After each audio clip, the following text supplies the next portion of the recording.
Welcome to The Straight Stitch, a podcast about sewing and other fiber arts. This is episode 7, and my name is Janet Szabo. I will be your guide as we explore all things sewing. This week, it's been traveling. I've been traveling.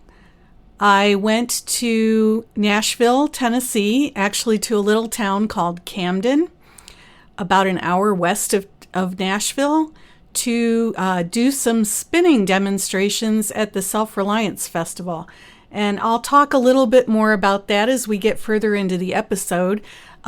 Getting to Tennessee is a process. Getting anywhere from Montana is a process. And I hardly ever fly out of Montana anymore. It's just too expensive and too complicated. Because my daughter lives in Seattle, it's easier for me to drive to Seattle. There is a nonstop flight from Seattle to Nashville every day. So I was able to take a trip and have dinner with my daughter and do some fabric shopping along the way. So we'll start out by looking at the first couple of days of my trip on the way to Seattle. I left Kalispell early Tuesday morning and drove from here to Spokane. It's a 4-hour drive if I go the direct way across I-90. And I made it in the usual amount of time. There wasn't any snow over the pass. This time of year, it can be tricky. There also was a lot less tourist traffic than there had been the last time I was over there at the end of August. So I always like traveling when it's not tourist season. I don't have to compete with the RVs and all of the other traffic on the road, and I had a great trip over. Along the way, I stopped at a couple of Walmart stores because I wanted to see what their remnant racks look like. I was a bit surprised. One of the stores no longer has a remnant rack. Another one of the stores has a remnant rack, but it's about half the size that it was 2 months ago. And the third store still has a remnant rack, but it didn't have very much inventory on it. So I'm not sure what's going on. I suspect that if people weren't buying the remnants, those Walmart stores simply stopped ordering more remnants and they were told to downsize their remnant racks. That just makes the most amount of sense to me. So I didn't actually buy anything at those Walmart remnant racks, but it was good to see what's going on. I like to check every so often. My husband calls that checking my trap lines as I travel from here to Spokane. I went to Regal Fabrics and Gifts, which is a small quilt store on South Hill in Spokane. And that's where I'm going to be teaching the pants class next month. I taught the Lark Tee at that same store at the end of August. I had 3 students, and a couple of them asked if I would come back and teach a pants class. And I talked a little bit about that in previous episodes, where I noted that finding a pants pattern that met all my criteria for teaching was going to be harder than I thought it was.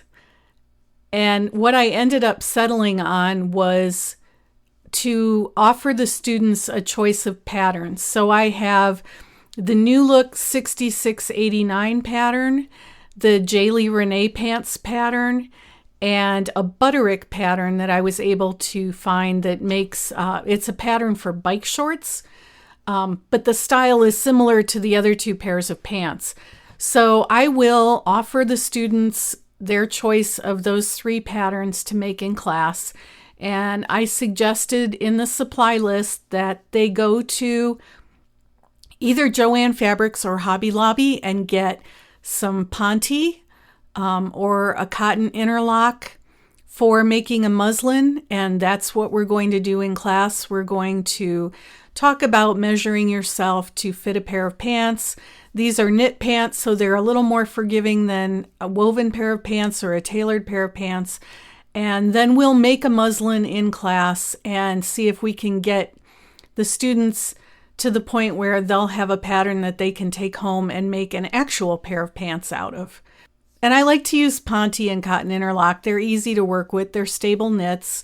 If students haven't sewn much with knits before, they don't tend to give them a lot of trouble. I visited with the store owner and made sure that she had everything for me that she needed, and left there, and will go back in the middle of November to teach that pants class.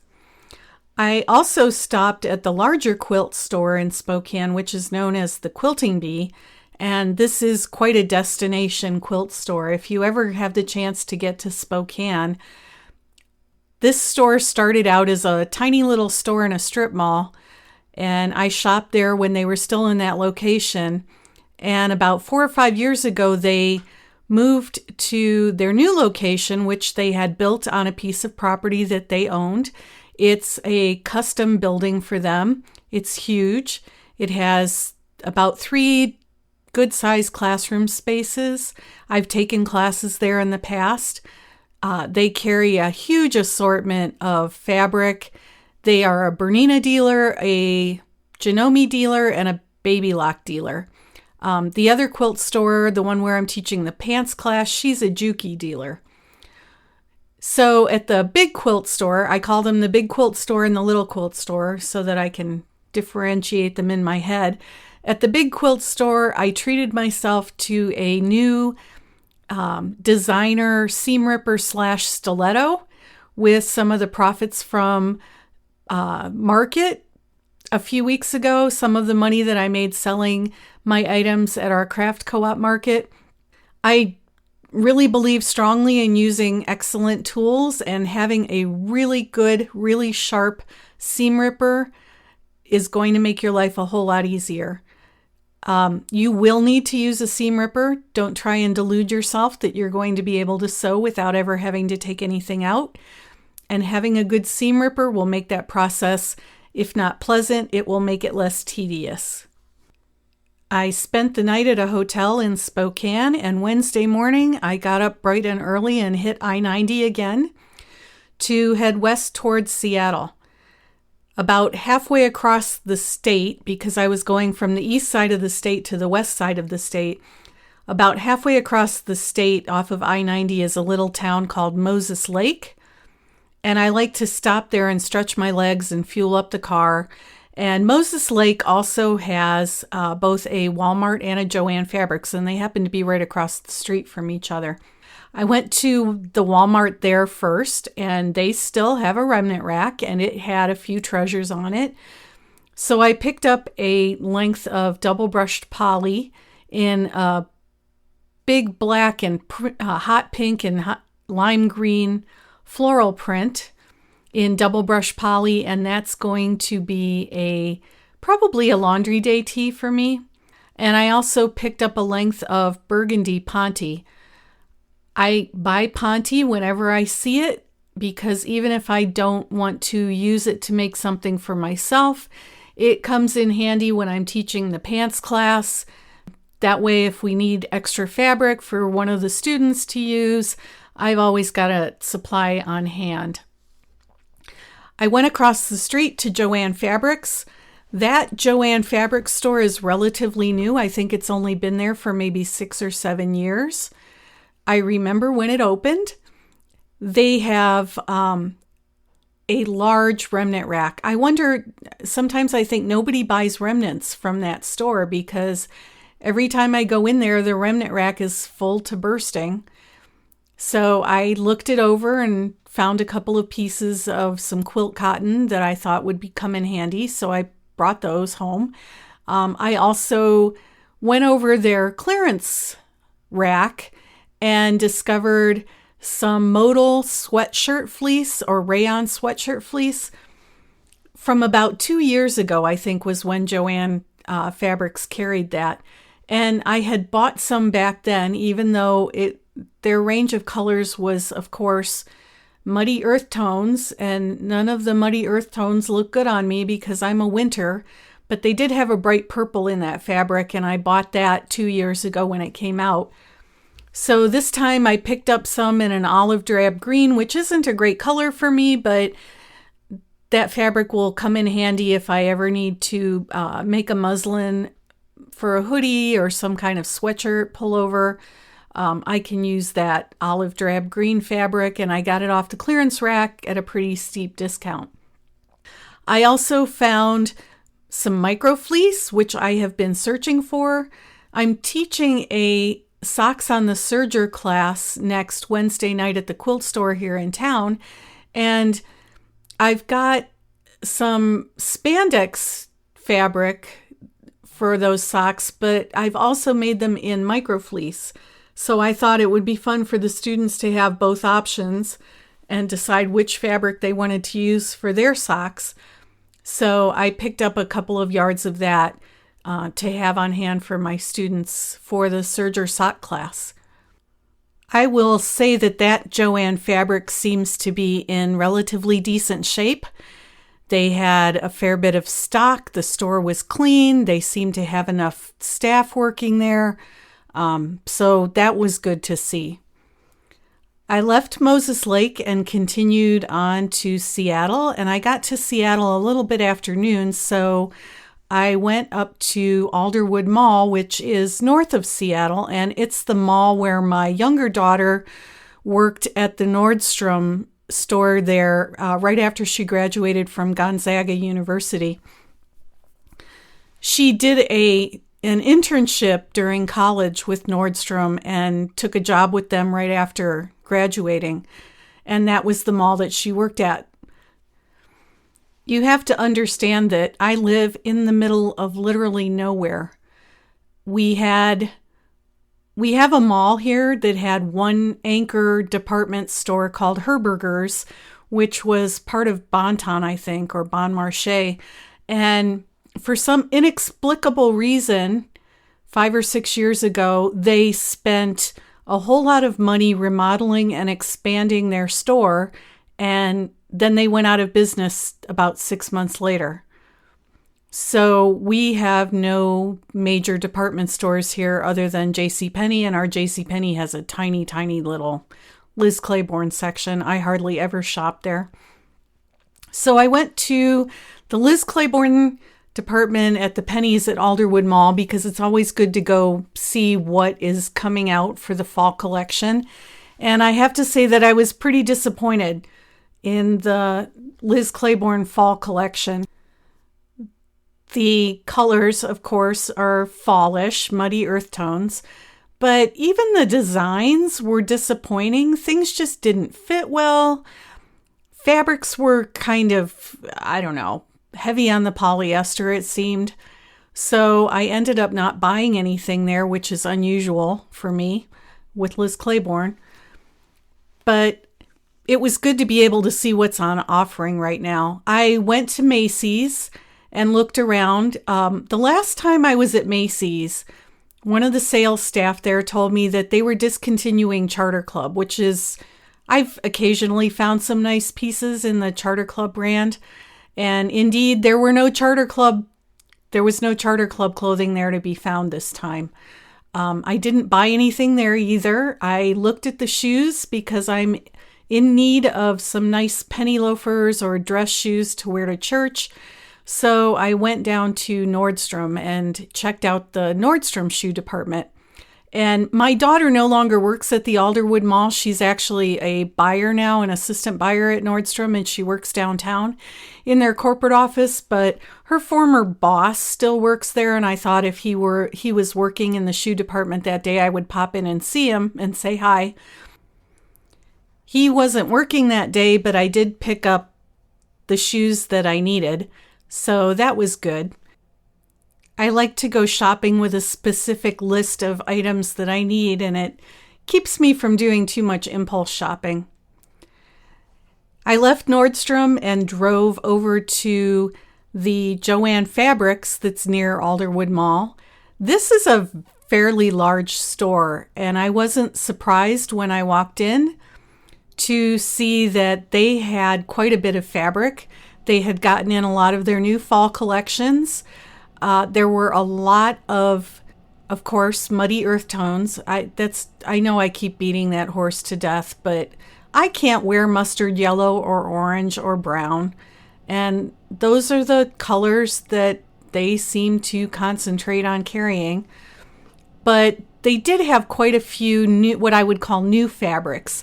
So I found what I would call a ponte with kind of a Delft blue print pattern on it. It was really pretty. And I looked at the end of the bolt to see how they were categorizing it, and they had it listed as an interlock knit. So this is going to be very important, and I will explain to you why. It said interlock knit on the end of the bolt, and I would call it a ponte. I came home and looked it up on their website, and I could not find that fabric either under interlock knit or ponte. I finally found it under jersey knit. And again, that just drives me up a wall. If they're not going to categorize their inventory properly so that it's possible to search for it, I don't know how they expect people to be able to buy fabric from them, either in the store or online. I will say that I doubt that most of those fabrics, their new fall fabrics, are ever going to make it to our store. Either our store just isn't ordering apparel fabric or being sent apparel fabric, or it's piling up in boxes in the back room and it's not being put out because they don't have enough staff to label it or get it into inventory and put out for sale. So it was good to be able to see the fabric that's being offered. It would be nice if it was more widely available and available at our store. I'm going to digress here for a minute. My daughter, the one that works at Nordstrom, sent me a link to a podcast called the Glossy Podcast. And it's one that she listens to because it tends to focus on fashion. So, of course, being an assistant buyer for Nordstrom, she's interested in fashion. And she specifically suggested that I listen to an episode which was an interview with Macy's chief merchandising officer. It was fascinating. I suspect that part of the reason that Macy stopped carrying Charter Club or is only going to offer Charter Club on their website is because they have launched a new brand that is called, it's a house brand, and it's called On 34th. And this interview with the chief merchandising officer talked about, it focused on how they developed this new brand and how they were launching it and marketing it. And wonder of wonders, first, they had an epiphany that they were underserving the 30-year-old to 50-year-old market. I could have told them that. And then they decided to actually listen to their customers. Oh my gosh, what a novel concept. Listen to your customers and find out what they're asking for. And they did a lot of surveys, they did a lot of focus groups, and women in that age group were telling them that they couldn't find clothing that was of good quality and fit properly and that fit into their lifestyle, didn't look like it had just come off the runway, was practical, all of the things that I have been saying for years and years and years, and they came up with this new brand. So the podcast is very interesting. If you want to listen to it, I'll link it below. I also went to Macy's website to take a look at the new collection and found myself a pair of hot pink corduroy wide leg pants. So I ordered those. I am going to try them out and see what I think. The only fly in that ointment was there was some goofy sizing system that went from size 26 to size 36. And I know that European and British sizing systems can use that range, but there was absolutely no way to correlate that with what I normally wear, which is a size 10 or a size 12. So I ended up having to do a little chat with one of their style consultants and asked her to give me some guidance on what size to order. So I ordered a size 32 in these pants, and we will see what happens when they come, whether they fit, how they fit, and if I like them. But I'll tell you, they're hot pink corduroy, and I love hot pink, so... After I listened to that podcast episode, I said to my daughter that perhaps Macy should give Joann Fabrics a masterclass in listening to their customers and delivering what their customers are looking for instead of just shoving product down their customers' throats. But I'm not holding out any hope that that's going to happen, and I still maintain that Joann Fabrics is destined for the dustbin. I also popped into the Hobby Lobby, which was nearby that Joann Fabrics, and got some of their stretch poplin to make a muslin of another pair of pants. So now I'm really going to confuse you because my sewing this week, now that I'm back home, is going to be all patterns with the name Linda. I made a muslin of the Sinclair Patterns Linda top before I left, and that's the top with the twist at the neckline. While I liked it, I made a size that was too big, so I need to go back and make a smaller size. I was between sizes and I went up when I should have gone down. So I'm going to remake that top. And I also bought the Style Arc Linda pants, which are a pull-on pants pattern similar to what I'm planning to teach in Spokane next month, but they are designed for a woven fabric. I'm going to make them up in this stretch poplin, and Hobby Lobby's stretch poplin must have more elastane in it than Joann Fabrics stretch poplin because it's pretty stretchy. So I'm going to make a pair of the Style Arc Linda pull-on trousers, and if those work out, I'm going to wear those to class, just as an example of making a similar type of pattern but using a stretch woven instead of a knit. So those were my big fabric purchases on my way to Seattle and in Seattle. Thursday morning, I woke up and went to the airport and caught a 10 a.m. flight. There's a direct flight from Seattle to Nashville, and I landed in Nashville at 4:30 local time, was picked up by one of the volunteers who drove me out to Camden, Tennessee for the whole reason for my trip, which was to attend the Self-Reliance Festival. I listened to a podcast called Living Free in Tennessee, which is hosted by a woman named Nicole Sauce. I have listened to that podcast for probably 8 years now, ever since her earliest episodes. I think I started listening somewhere around episode 8.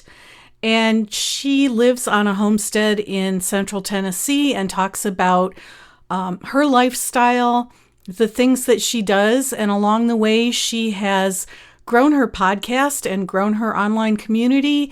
And a few years ago, she started the Self-Reliance Festival, which she co-hosts with John and Amanda Willis, who owns Special Operations Equipment. They are located in Camden, Tennessee, and the Self-Reliance Festival is held on their factory grounds. And I'll put links to all of this in the show notes so you can check them out. Special Operations Equipment is a sewing factory that makes tactical gear. And you can bet that I was absolutely in hog heaven spending the entire weekend at a sewing factory. I had a short conversation with John Willis about the machines that they have in their factory. They use a lot of Consos and Jukis, like my Juki 1541. I also visited with Amanda for a few minutes about a Singer Red Eye treadle that she had bought at an auction recently. She really wants to get it up and running. So I looked it over and said that I would send some resources when I got back. The whole point of the Self-Reliance Festival is to introduce people to heritage skills. So there are workshops on pig butchering and foraging and homestead medicine, what to do if you have to suture somebody's injury shut. I attended Nicole Sauce's spring workshop back in April. She has a spring workshop every year at her homestead, and I was there for that weekend, and we made arrangements that I would come back to Self-Reliance Festival in October to demonstrate spinning and knitting and sewing. It's one of those things that I think people tend to forget, that if, God forbid, the grid went down or there was some kind of apocalypse, people tend to concentrate on skills like canning and keeping yourself warm and keeping yourself fed. And those things are all really important, but nobody wants to see you naked after the apocalypse. And I think sometimes people forget that at some point they might have to make their own clothing, and a lot of those skills have been lost. So I went to Self-Reliance Festival prepared to demo sewing skills and knitting skills and spinning skills. Nicole has an Ashford traditional spinning wheel, so she brought that along with her for me to use when I was demoing. And as it turned out, most people wanted to see spinning.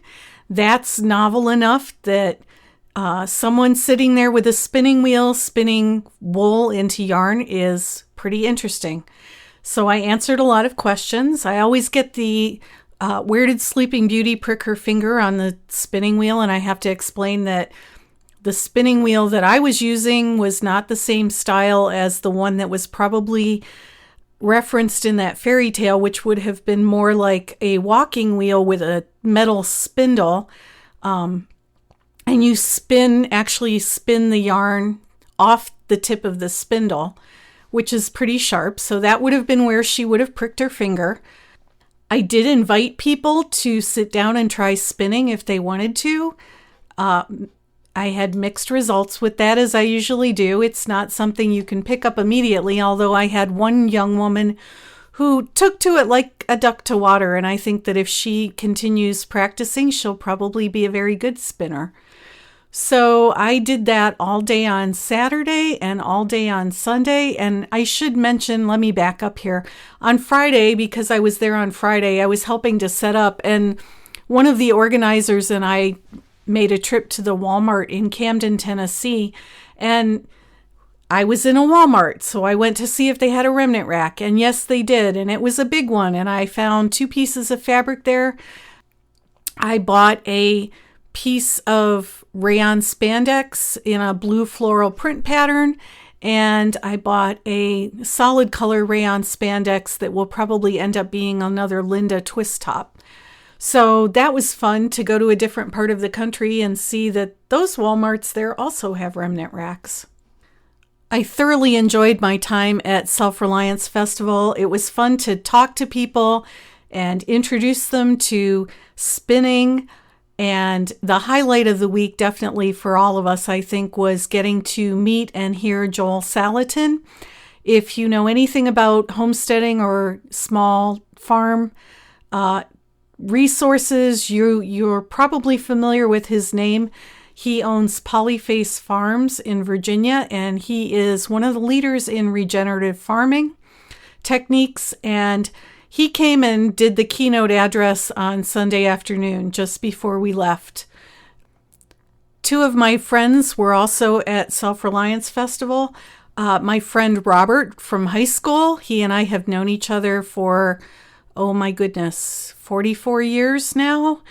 He and his girlfriend live on the east side of Tennessee in a little town called Elizabethton. And they drove over to attend Self-Reliance Festival. Dina has a sewing business that she calls Crafty Girlfriends, and she makes and sells aprons and bowl cozies and cast iron cookware, the little pieces of fabric that you slip over the handle so you don't burn your hands. And soap sacks. She sells all sorts of things that she sews herself. So she was a vendor at Self-Reliance Festival and did really well. She sold a couple of crocheted pocket shawls and a couple of aprons. And Bob attended some of the seminars. And we all listened to Joel Salatin together. So that was a lot of fun. I got to see them and spend some time with them. And they very generously gave me a ride back to the airport in Nashville, actually to a hotel by the airport where I spent Sunday night. And I flew home to Seattle Monday morning, picked up my luggage and my car. I got there about noon, and then I hit I-90 again and drove back to Spokane. I do love to drive, and that drive is particularly enjoyable, so it was no hardship for me to drive back and forth across the state of Washington. I spent Monday night in Spokane and hit the road again Tuesday morning and drove home and got back here to my house at about noon.